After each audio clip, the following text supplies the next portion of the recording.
We're continuing in the 7th chapter to understand the concept of God being removed or here. A difference of opinion amongst Torah sages. What that means, tzimtzum, contraction. When God removes, does he literally remove himself? Or is it only a figure of speech? Really, he's only concealing himself. So the Alter Rebbe brought different proofs previously. You can't say that God contracted himself and removed himself. We won't go through the arguments previously. Can't say that. No, he conceals his infinite nature in order to give rise and to allow finite beings like you and I and the rest of the universe to exist. See, now he explains that this is also the meaning when we say that God encompasses the worlds. Now, when I'm encompassing with my hand this mug, right, the Tanya Rabbi mug, my hand is encompassing. What does that mean? It means I'm not in the mug. I'm encompassing it. I'm over it, but not in it. So I'm removed from it.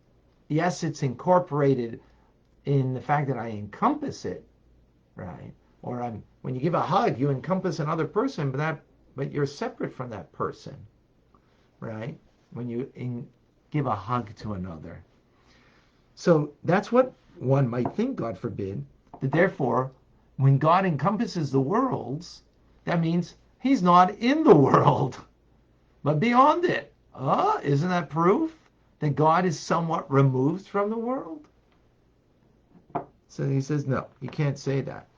Encompasses means rather analogous to a person when you use your mind and you have a subject in your mind or a physical object in your thoughts.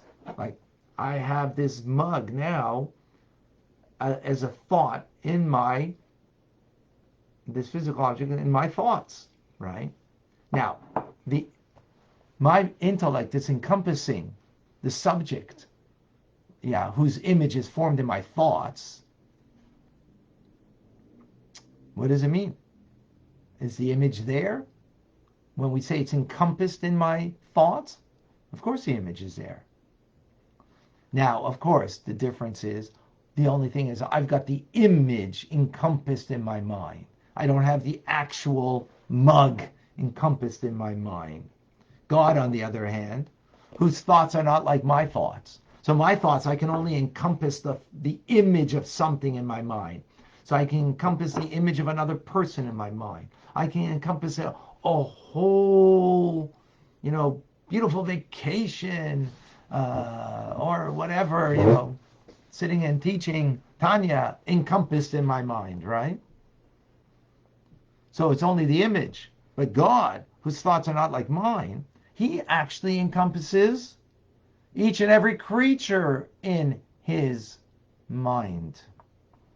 God's knowledge is, therefore, giving life, actuality, and reality and existence to all things. Just like I give reality to the image in my mind that I create in my mind. You close your eyes for a moment, folks. Think of something that's very dear to you, right? Right, whatever, it's learning Tanya, it's being with Shabbos at the table with family and friends and celebrating, whatever is special for you, and you think that image in your mind. The fact that you think it, you create it. The moment you stop thinking it, it no longer exists, right? So you give it life. So the same thing is, but the difference is that God's thoughts are not like my thoughts. I only give reality to the image. God gives reality to the actual mug, the actual me that is encompassed in his thought, in his mind. From nothingness to actual reality.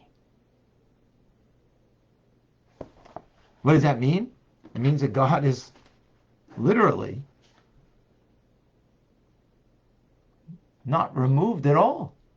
He's not giving, the image we have has got a zapping, He's zapping life and giving life from somewhere, from his palace, from his place. And he's zapping and giving us life. It's like, divine providence. He's the puppeteer who's controlling a situation. He creates that situation, that reality, and that reality now is something I gotta deal with. He's created it. But why does he create it?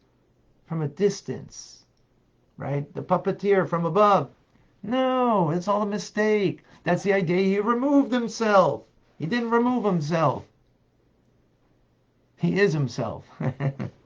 What is himself?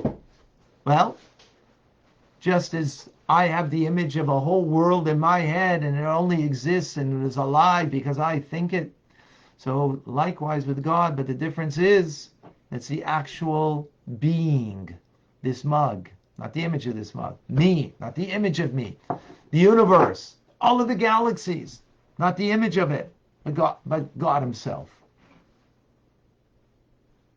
is within his mind, as it were, incorporates all of creation. And therefore he brings creation continuously into existence. Right? Even though God doesn't descend, so to speak, within the, think about it, when you create an image in your mind of all of the different things, different people, you got 20 people in your mind, right? That you have an image. And then you have the flowers on the table, and you have the food at the Shabbos table, and you have the candles, right? All of that is an equal, so to speak, image that you've created in your mind. No distinction. That's Sovev. That's the way God encompasses the world. That within him, not separate from him. And that's what the key is over here.